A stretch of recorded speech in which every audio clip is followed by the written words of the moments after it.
innovation and equal opportunities. And we knew that we were facing such a leader once we heard this name.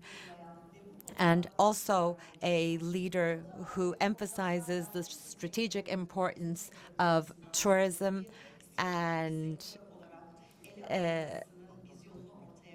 someone who set forth the vision of placing tourism at the epicenter of our economy. We are honored to be hosting such a special leader. Vice President of Turkiye, Mr. Cevdet Yilmaz. Welcome on stage, please. Welcome.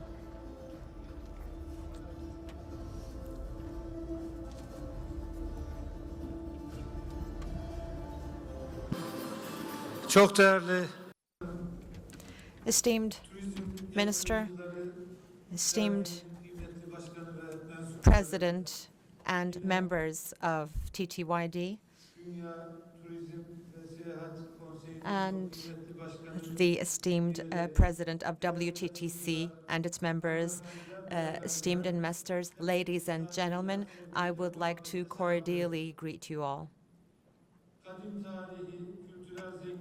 We have an ancient history, incredible cultural richness, and a strategic position that connects two continents. So Turkey is an epicenter of tourism, and you are at the beautiful Istanbul. So welcome, please.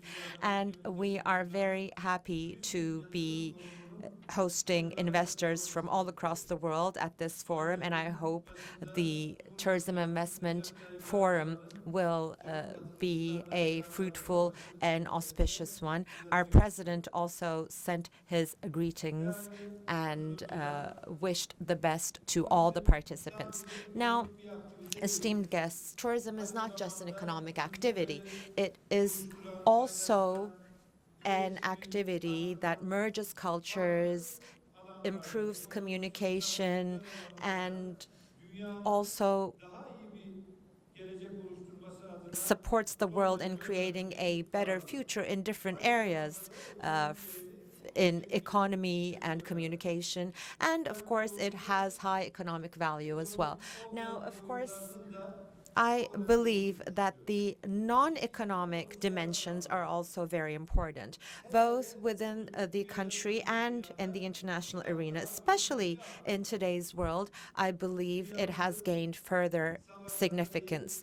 We need peace in our world, not war. We need a peaceful environment where we have more social well-being, and peace is something everyone benefits from, but there is no one who benefits from war. When we look up north or down south or across the world in various locations, unfortunately, we see some grave pictures, but I am hoping that the upcoming period will be a period where we try to focus on peace building. And I also understand that tourism is significantly impacted by such developments as well. A safer world is important for humanitarian reasons and for tourism and for economy in general. Now, distinguished guests, it was mentioned previously, we are talking about immense economic activity when we say tourism. We are talking about $15.5 trillion of growth until 2034. There is expectation to create employment for 4 million people, and we want a bigger share from this global sector. Now, Ms. Narin summarized the past 40, 50 years, and once again, we commemorate former President Mr. Özal.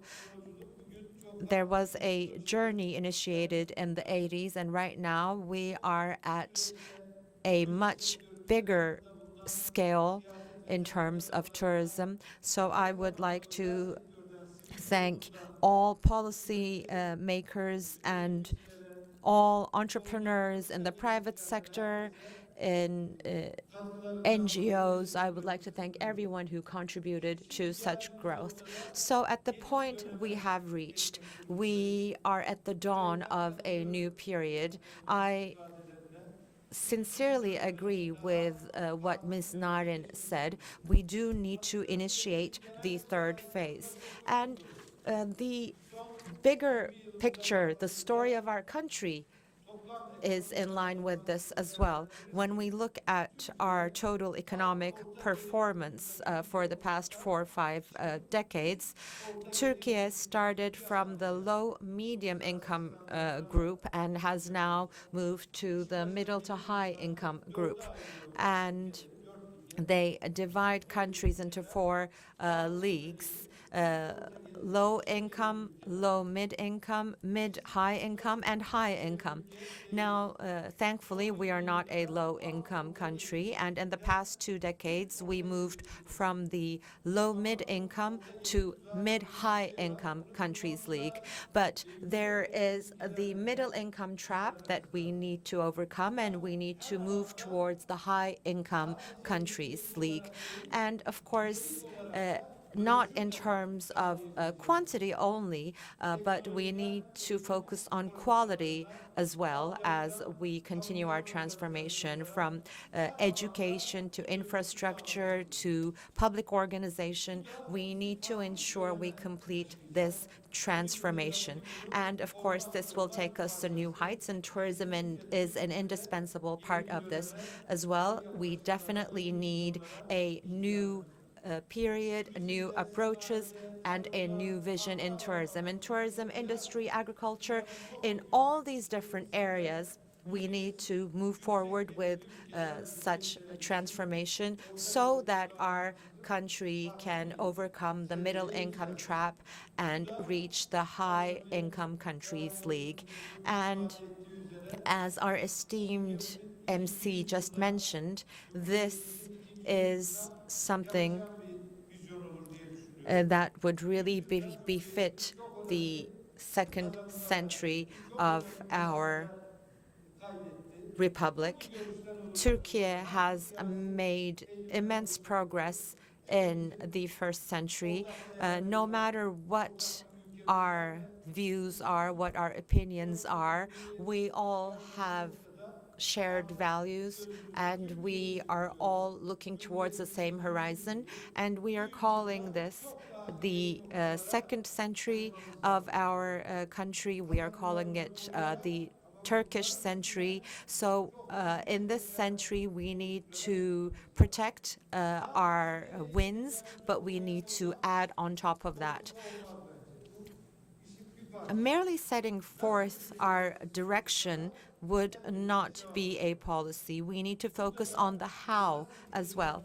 And of course, this question is very important. Now, the public and private sector dialogue, I believe, is very important. If we are going to put forth a successful policy, then we need to start with the public-private partnership. And of course, as we are shaping our macro policies and our sectoral policies, this is our main approach. And of course, akılları bir araya getirmemiz lazım. Discussions and exchange of opinions is part of our culture anyway, and we need to move away from fighting with each other, but rather we need to focus on collaborating with one another.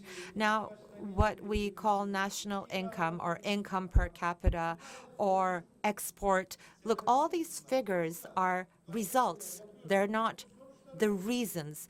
There are other things you do that lead to these results. But for a society to be considered a developed society, what would be the definition? If you ask me, I would say if a society is able to set shared targets through consultation. And if they can efficiently organize themselves to achieve these targets, then that would be a developed society. But if we are wasting our energy with disputes, then we would not be considered a developed society. This is the case for sectors and companies as well. This aphorism can be valid for many different cases. So at the point we have reached today, we are at a very important height, but it's not enough. This year, we have a projection of 61 million tourists and $60 million of income generated from tourism. And hopefully we will achieve this target. But in the upcoming years, we want to set higher targets, generate higher incomes. But of course, most importantly, we want to have quality tourism services, both in terms of revenue per night, and also, as Ms. Simpson mentioned, the president of WTTC, we also need to have tourism activities that are aligned with new trends. And I believe green transition in tourism is very important. Green tourism, which is achieved by the lowest amount of carbon emissions, I believe is immensely important. We had our 12th development plan that passed the parliament recently, and when you look at it, our access at the macro level is green transition in all sectors, and tourism is a very important part of this. Once we achieve that, I believe it will be beneficial both for our environment as well as contributing to our macroeconomic stability, and it will also contribute to the competitive edge and added value generated for our companies. There is no conflict between the targets here. There's actually great harmony. We are a country that is energy dependent. We import our energy. Our Minister of Finance and Treasury just mentioned this, and he showed you the numbers. And the green transition will also help us in reducing our current account deficit, and it will create macroeconomic stability for our country. And as I just mentioned, it will improve the competitive edge of our companies, and they will be able to reach the world and clients all across the globe. So that is why we need to achieve the green transition in tourism as well, and we need to do this with a public-private initiative. We have a $63.9 billion target for the next year, and I sincerely believe that we will achieve this target with the quality-centered activities of our private sector and with our Minister of Culture and Tourism, Mr. Mehmet Nuri Ersoy, working dedicatedly as he has done until now. I believe we will achieve these targets. Now, why should we invest in Turkiye? What is the main framework of our medium-term program? I won't go into all those details because our Minister of Treasury and Finance, Mehmet Şimşek, already elaborated on those, so I would like to thank him for that. What I would like to emphasize is plans, programs can be realized through political and social ownership. You can create the best plans, the best programs, but if it's not embraced politically and socially, then those plans and policies will just be left on the shelves. So I would like to express this specifically to all the investors that are gathered here today. We have full political support and determination around our plan and program, and we will realize this program with great determination. And why is that important? Because I believe the greatest the greatest enemy of such programs or plans is uncertainty. So the less uncertainty you have, the better you are at anticipating, then you will be able to pave the way for investments as well. Now, we completed the local elections last year as well, so political uncertainties have been eliminated.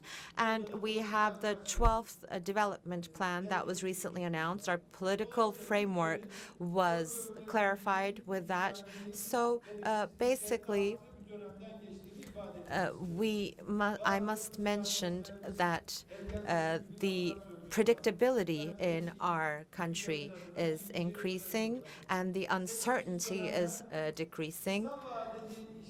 The election-free periods are the perfect time to focus on medium to long-term plans rather than short-term plans, because for a while we have an election-free period. I mean, of course, it's only for a while because we are a democratic country, so we will have elections.